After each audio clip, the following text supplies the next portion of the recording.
welcome to another episode of Horror Movie Night.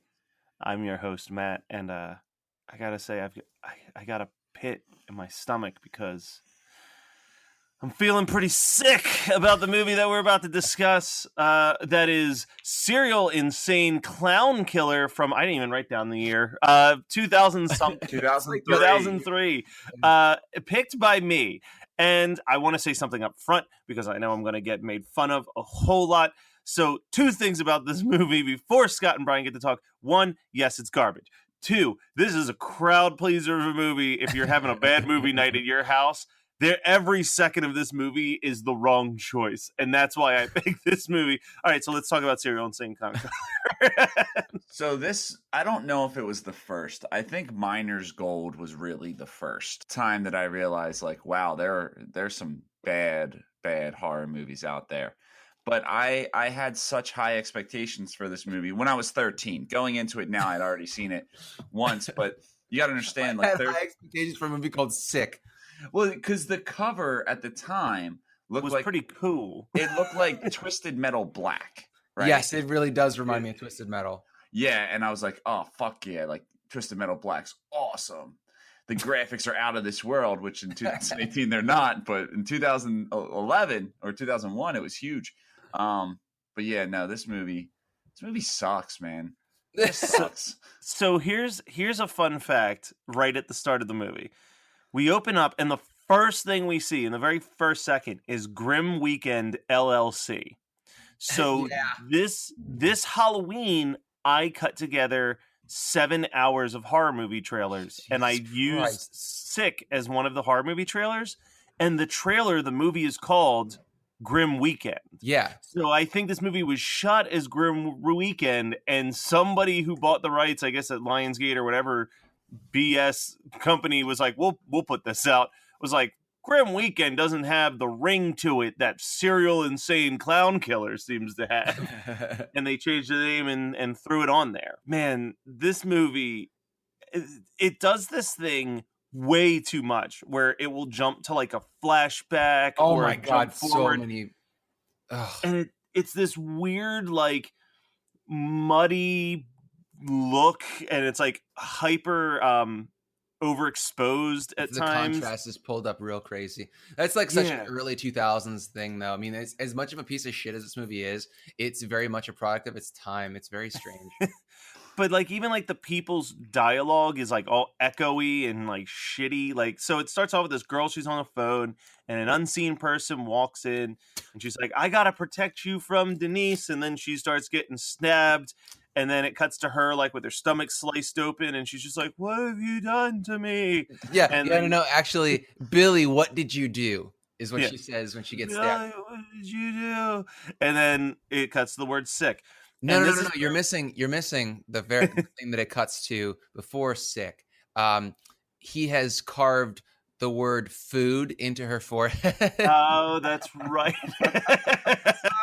Because this is also a cannibalism movie. Yeah.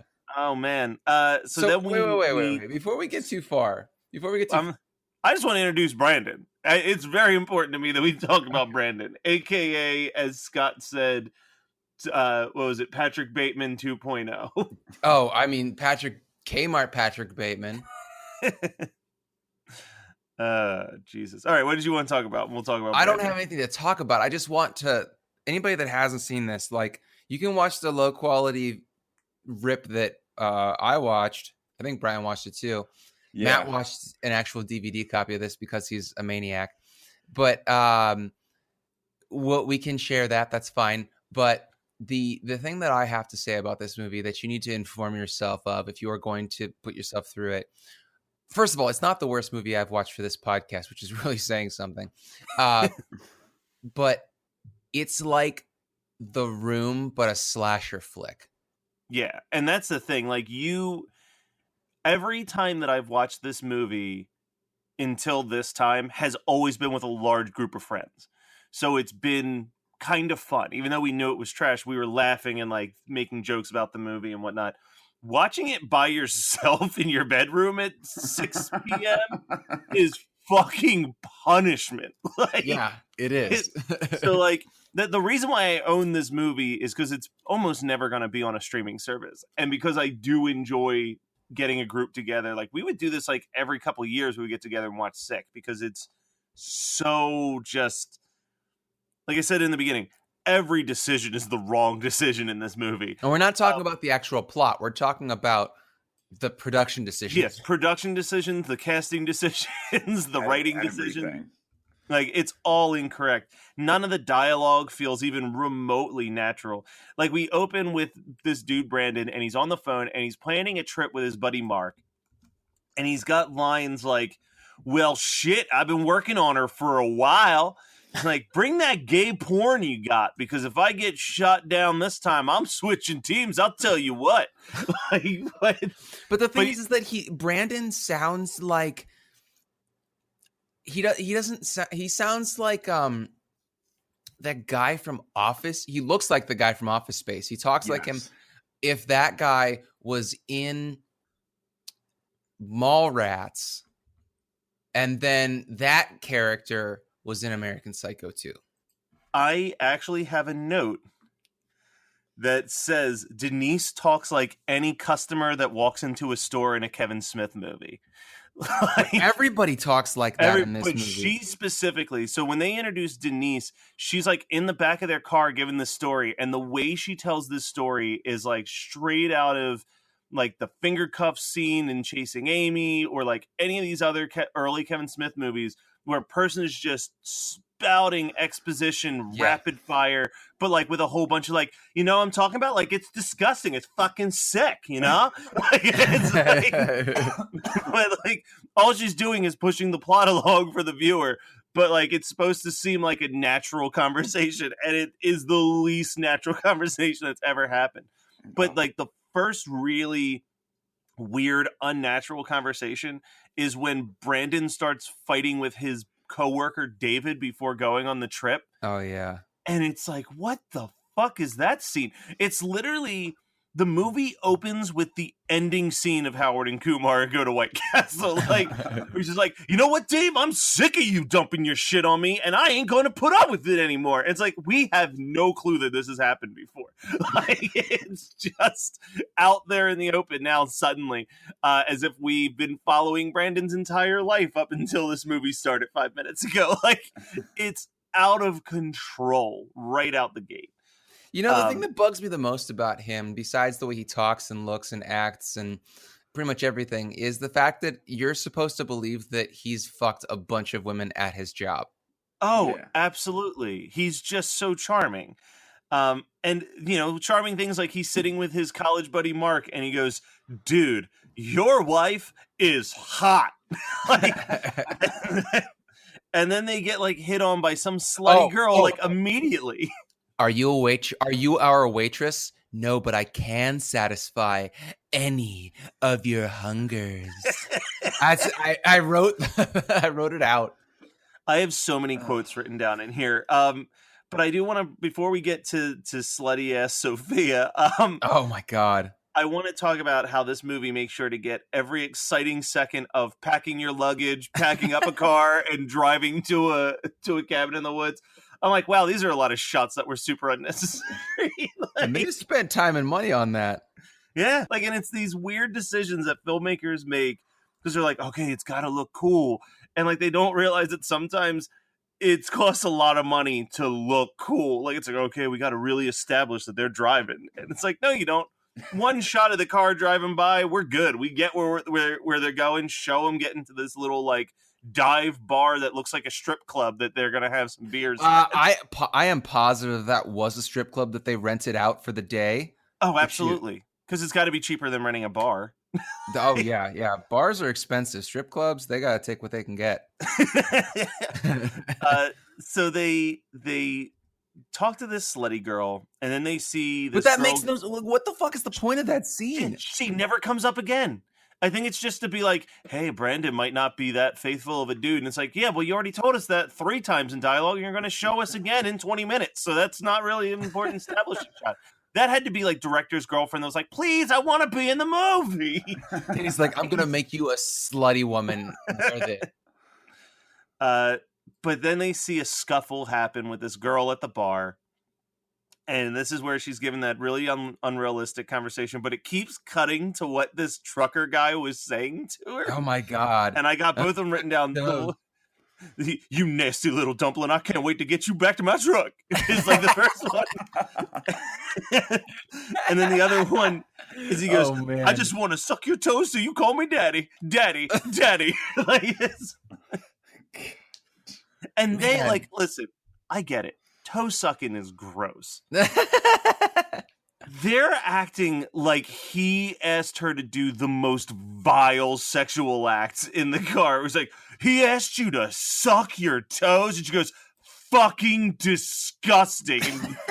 And then Brandon's like, I've done a lot of gross shit, but I would never suck a toe. And it's like, listen, guys, like, I am not going to defend, like this movie, and I'm also not going to defend anybody for like kink shaming, but come on, maybe if he was like, I want you to give me a rusty trombone. Yeah, that's what I mean. It's like, there are definitely, you can go on Pornhub and find like 14 more vile acts than toe sucking, and they're acting like he was just like, I want to take a shit in a toilet bowl and watch you lick it up. Just like, that was the grossest idea that came to your mind, and it actually grossed me out. So thanks. Yeah, I've never sucked a toe, and I'm gonna say this as eloquently as possible. If I were to tell a small child where another body part that my tongue has been, it would be way more gross than a toe, and I'll leave it at that. Jesus Christ. Well, here's the thing about toe sucking. The reason why I don't get that fetish, like, I get fetishes, guys. I mean, we've had whole discussions about this before, but I don't get the toe sucking thing because, like,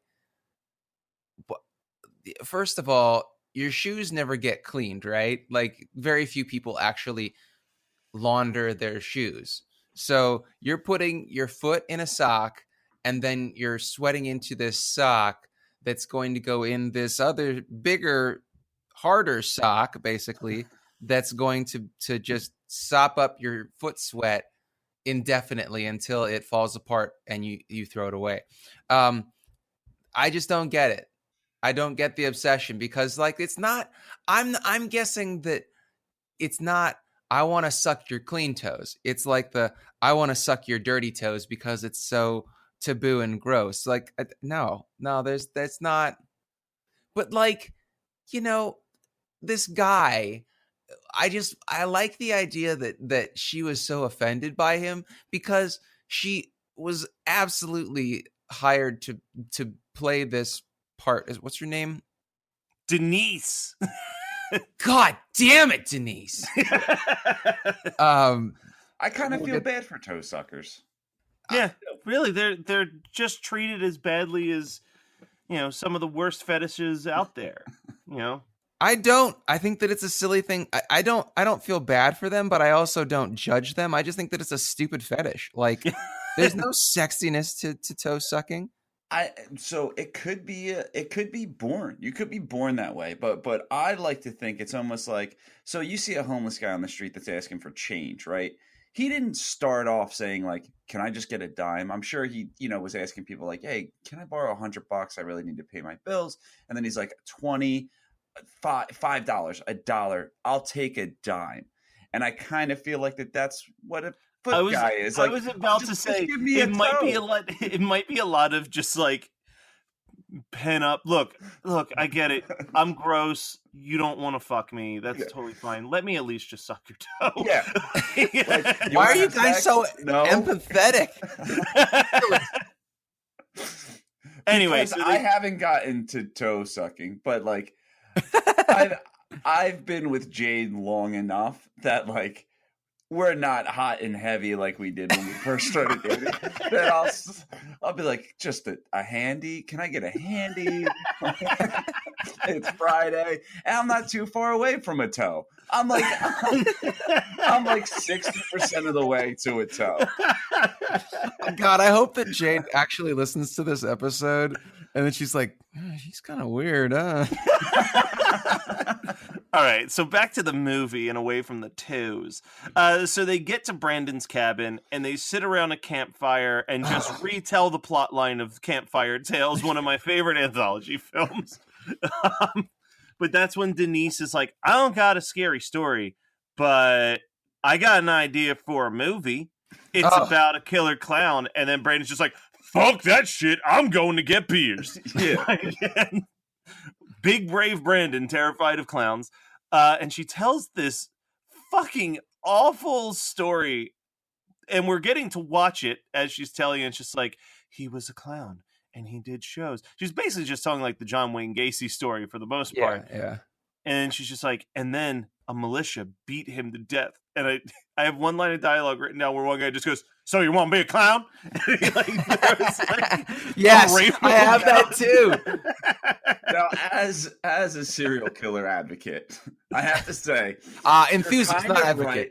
Yeah, enthusiast. I don't advocate for them, but enthusiast. I have to say, for all of John Wayne Gacy's faults, and he has a ton of faults, that man did separate personal life from business. He didn't go after any of the kids that he did parties for. He said, this is my job. I focus on my job. I don't poop where I eat. Okay. I don't suck toes where I eat. Yeah. I will go prowl elsewhere for my victims. But I do get the reference. And I do think it's funny because I just feel like that's such a Kelly family thing where it's like, I have an idea for a movie. And it's like, oh, great. That made this bonfire better. Well, so I have a question for you guys. Did it strike either of you as very odd that they just picked up this random teenager and then just brought her to their house and they get her to a bus stop or anything? And they're feeding her beers? Like she's just sucking down beers, but she has no eyebrows. None. No. And ever since I started dating Jade, it's gotten worse. That you're noticing like good eyebrows versus bad eyebrows. Yes, because her whole thing, she tattoos eyebrows. Yeah. Yeah. And she pointed out like, yeah, look how thin like these eyebrows are, uneven, and like you really start to notice them. Yeah, it really starts to affect you. Really ruins things for you. Yeah. Have you guys ever gone to the subreddit Awful Eyebrows? No, you go down some weird Reddit rabbit holes, Scott. I mean, I'm not the one who came up with the idea for our sounding. Don't judge me. I'm just saying. I stick to like 4 pages and that's it. But you always have some weird one in your back pocket that fits our conversation. I've been on Reddit for fucking ever. All right, so I got my 7-year cake day. I think I'm at like 8. Oh my god. Jeez. What is it? What have you done with your life? I don't. All I do is go on our politics. I mean, I don't go to the weird shit anymore. But when you're a fledgling Redditor, you just go wherever people link you, and you see some fucked up shit. That is true. They shut down a lot of those, but I'm sure Awkward Eyebrows still made it. Awful eyebrows. Awful eyebrows. Oh, sorry. Awkward Eyebrows are just like, I don't know if I want to go to that party, guys. Wow, those are basically Brian. Yeah. Real quick question though, what's a worst campfire moment? Hey guys, let me tell you my idea for a movie. Or like, well, I got a guitar in the car, we can sit around and sing. Like, you guys know Wonderwall? Well, here's Wonderwall. So she finishes telling her story, and that's when Brandon jumps up with a clown mask. And second best delivery in the entire movie is Mark, who goes, "Nice one." This movie is so stupid. I am dumber for having watched it. There's also the girl. This is the girl that he brought from work, Tracy, who he doesn't know really. There's like 2 quick moments where it's like, "Hey, remember this party? Oh, do you remember this party?" But they already hooked up. Yes. So they go to his bedroom, and this is exactly here. Well, this is before he says that. This is how he gets to there. You know what your problem is? Baby, you're tense. There's such a long pause before baby, and I'm like, what? It's like he hates her. He despises her. And then we cut to Mark and his girl or his wife wife, and they're hitting from a bong or whatever, and then he's just like, I bet he's fucking Tracy. Fuck yeah, she's got it going on. I have that Chris, too. Like he's Chris Farley and Billy Madison. It's like, that Tracy's one fine piece of ace. Trust me, dude. I know from experience, if you know what I mean. No, you don't. No, I didn't. Well, you can imagine, right? Be pretty cool if you did. Like, Oh, Good, God. great, grand. No shouting on the bus. oh, God bless you, Chris Farley. You brought us so much joy. He did. So then Brandon So just they have goes and to, fucks like, Denise. Yeah. So it's so weird. Like, first he fucks Tracy, right? He and Tracy have sex, and you don't see anything except for him thrusting on a pillow, basically. And then you, this movie is so fucking vanilla. Everything about this movie is like they couldn't pay actors to get naked. They couldn't pay for any blood. They couldn't pay for anything. They couldn't pay. This was. Well, they spent all their money on that really sweet decapitation scene we get later, Scott. Oh my God, I have a note about that. But yeah, but like it just doesn't make any sense to me that they would have all these sex scenes for no reason because they're not naked. So long. It's so long, and it's in darkness. Like you see the outline of what might be a person for 5 minutes while like a sexy saxophone plays. Like it is so bad. But that's what I don't understand. Teen Witch was sexier than this. Oh movie. Man, well that's not saying much because Teen Witch is like sex personified. I mean, did you see Brad when he was doing push-ups in his no shirt on the football field? That is true. So they wake up in the morning. Wait. So we skipped over the part where so after Brandon bangs Tracy, he goes downstairs and then has another session with Denise by the fridge. Insane. If I have sex past 2 p.m., I'm done until the next. There's no way I'm mustering up enough energy for the second one. Yeah, especially with like I've done a twofer. It's not like the end of the world, but it doesn't feel good. You're just doing it to say you did it. Yeah. Ugh. That's like where my suspension of disbelief really ends. Yeah, I can believe a lot of this movie, but that's where I draw the line. Yeah. So in the morning, though, after the two sessions for Brandon, he wakes up to find that Mark's wife is missing, and that the fridge is filled with doll parts, including a doll that says "You will regret this." So they think it's certainly do. Yeah, they think it's the toe sucker, or one person thinks it's the toe sucker, and then they get into like this screaming in the woods, and all of the arguing is horrible. And Denise is like, well, Mark's wife told me that she needed to think about some things, and like they're just having this whole thing, but it leads to the best delivery in the entire movie, which is they start to go and search for her, and then Denise is like, wait a second, I gotta pee. And he goes, God damn it, Denise!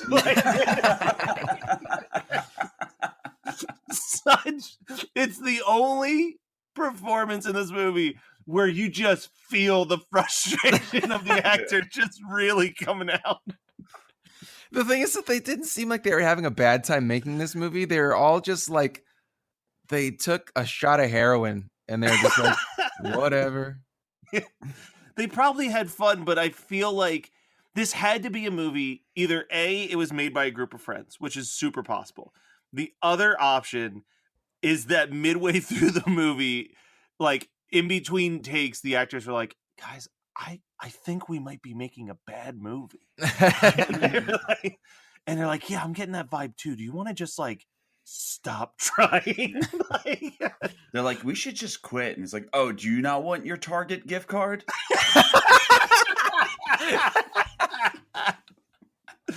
God damn it, Denise. Some of us need that Target gift card. How else am I going to buy my Halloween decorations this year? So we finally, it's almost an hour into an hour and 35-minute movie when we finally see the titular serial clown and insane clown killer. Yeah. And then isn't he doing just some nursery rhymes like this? How much wood would a woodchuck duck? My favorite too is he goes, Humpty Dumpty sat on a wall, and then he decapitates her, and then the head's laying on the ground, and he starts going, ring around the rosy. How slow is that? Because I watched it at 1.5 speed, and I heard it in real time. Like, it just sounded like someone talking the nursery rhymes. I mean, it sounds like they casted Wesley Willis to play the killer, to be honest, but it's pretty fucking slowed down.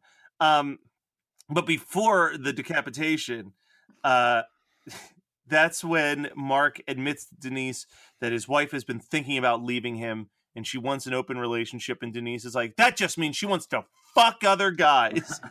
And Mark's like, yeah. And she's like, well, let's get to fucking then. And he's like, okay. Like, so they get it down in the woods, and then the Humpty Dumpty decapitation happens. We missed a line. Oh, go for it. Oh man, this is my personal favorite of the movie. Wait, where's Susan? She's probably recovering from your giant dick. Oh, that's right. Like, who is this lady? Yeah.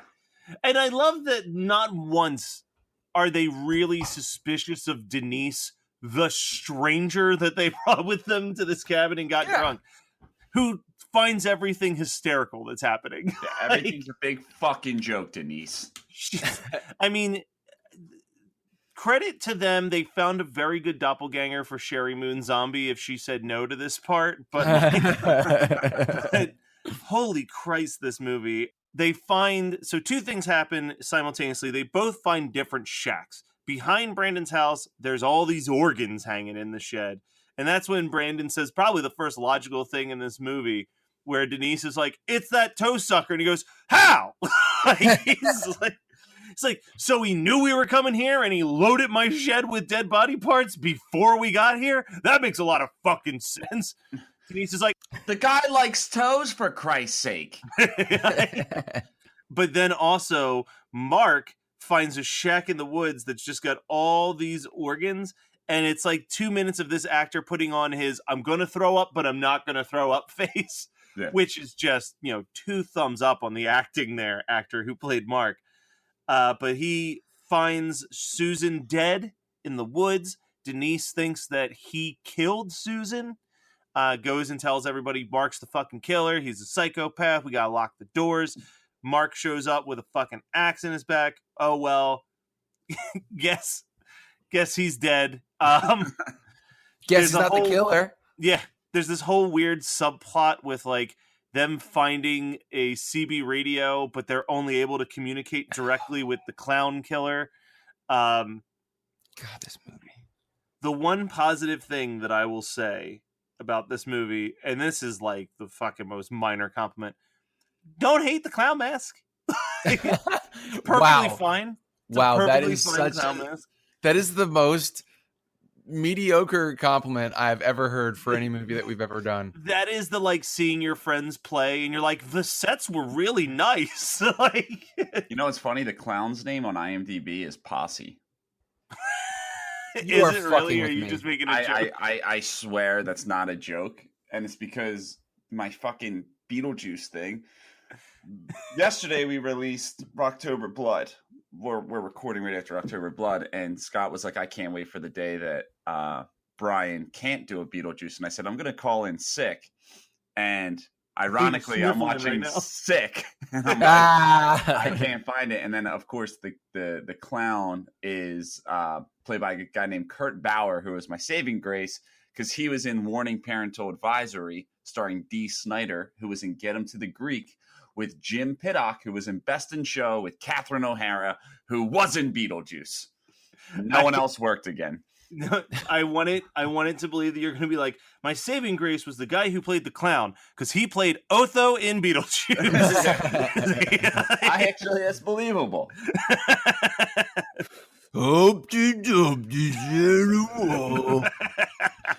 And I did enjoy, because the three little pigs.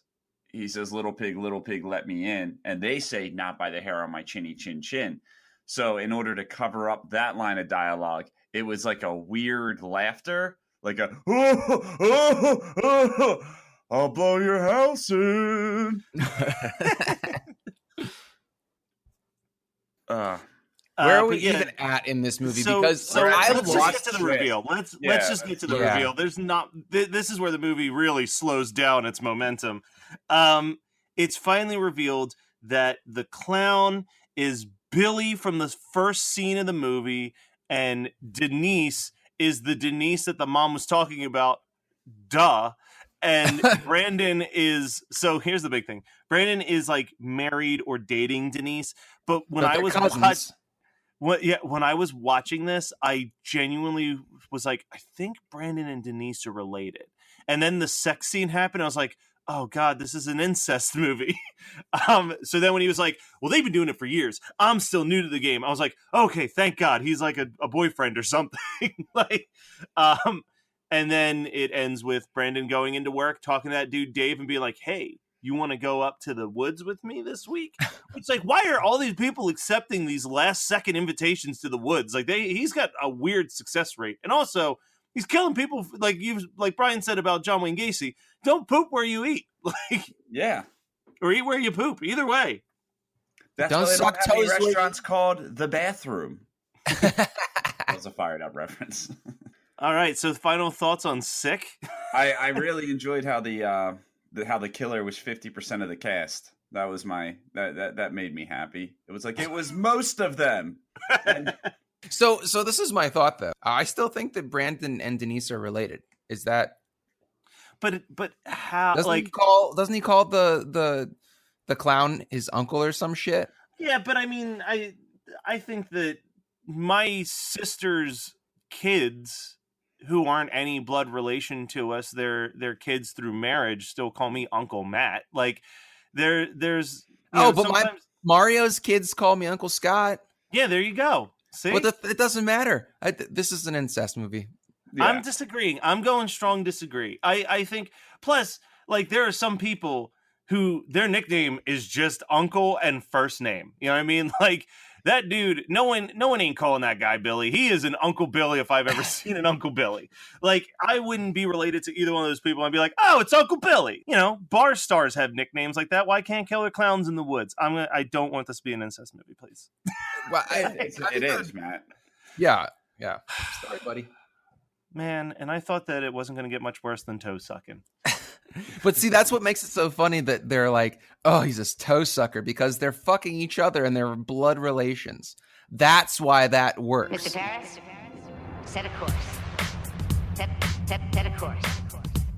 Set a course for the unstoppable Jack and Jen podcasting the impossible. Star Trek Voyager being the material. Wine is the vehicle, just like milk for your cereal. Here we go, blast into the Delta Quadrant. Uncharted territory, but we're on it. So pour me another glass of Cabernet, cause it pairs well with different parts of the galaxy. Never in my life was a cruise so brave. Never was a time that I lacked rosé. But you learn something new each and every day. To explore new things is a Starfleet way. Podcast hailing from the Geekscape Nation, talking Star Trek with the wine persuasion. So you wanna live long and prosper fine? Then you better tune in to 7 of Wine. And this is 7 of Wine, where we review an episode of Star Trek Voyager and a bottle of wine at the same time. I'm Jacqueline. I'm Jennifer.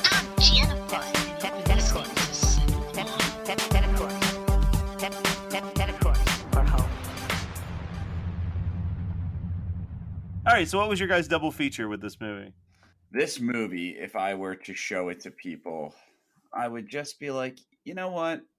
Fuck you guys. You're not my friends. So we're going to watch this.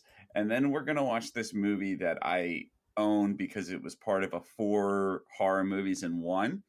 We're going to watch Amusement 2008. And it's not a very good movie. And neither is this. And that's my double feature. I'm gonna assume that if I'm having people over to watch Sick, we're trying to watch the worst of the worst. So I'm gonna double feature this bad boy up with Birdemic, another infamously every decision is the wrong decision movie. So I'm going to wait for Scott to say his, and I'm going to tell you what I didn't pick because I thought it was yours. But I just want to make sure Scott doesn't pick it. Well, I was thinking about doing drive-through, but I decided against it because I don't think I could take two really bad clown movies. So I think that I would actually go with Stitches. Ooh. Okay, nice. Which I liked. I remember, did we discuss that in Reddit Horror Club, or did I just talk about it as what did I watch once? It was a Reddit Horror Club episode. I remember Adam hating it. Did you hate it? No, I loved it. I own it.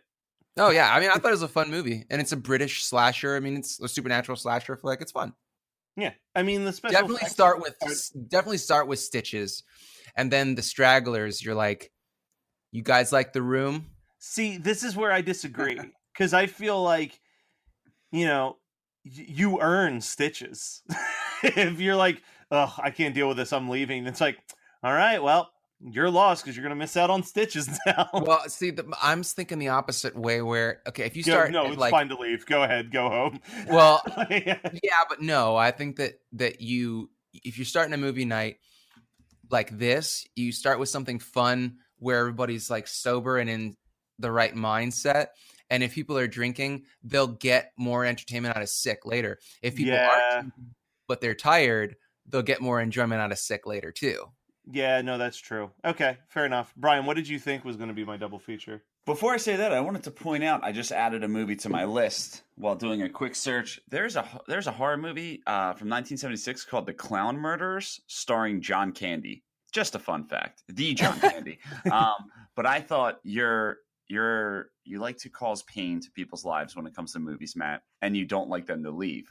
So you would be like, so for my double feature, where this is going to be followed by all the Killjoy movies, all four of them. There are four. I haven't even watched one of them. Oh yeah, they're something.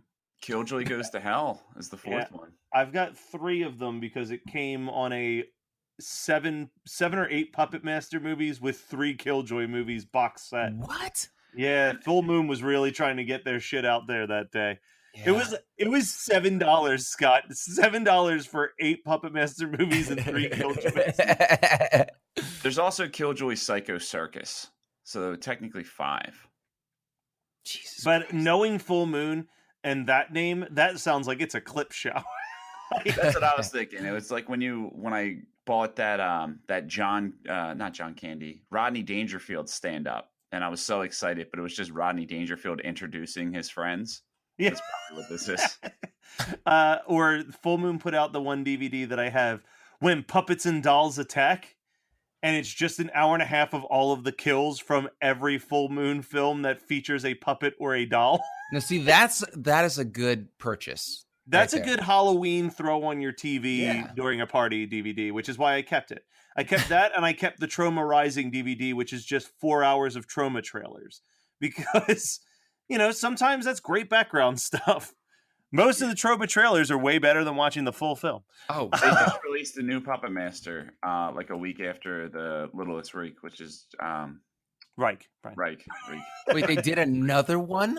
But it's just that. It's all Puppet Master kills. Okay. Yeah, it's like a kill compilation. Yeah. All right, well, that was Sick from 2003 as picked by this guy. But you know what? Halloween just recently ended, but it's not over yet, guys. We got one more Halloween movie in the chamber for us as picked by Brian. So tune in, and we're going to have a good time, ? Discussing that. But don't forget to always check out hmnpodcast.com. You can go to our Instagram page where Scott is killing it on a regular basis. You can go to our Twitter page where I tweet maybe once or twice a week. But hang out in our Facebook group is probably the best bet. Check us out on Spotify. And I don't say this enough. Rate and review the podcast if you have a chance. Apparently, it really helps us with our visibility. There are a lot of people who are finding the show just because we're one of the first things that pops up when you search horror movie podcasts now. And that's thanks to the rating and reviewing of you guys. So Keep it up. Thank you so much. We love you all. And yeah, we'll be back next week.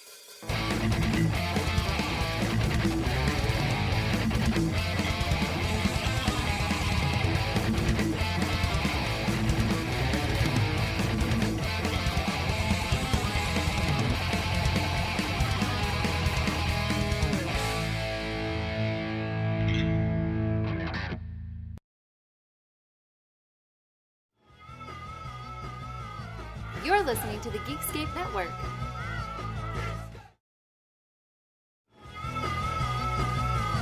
You're listening to the Geekscape Network.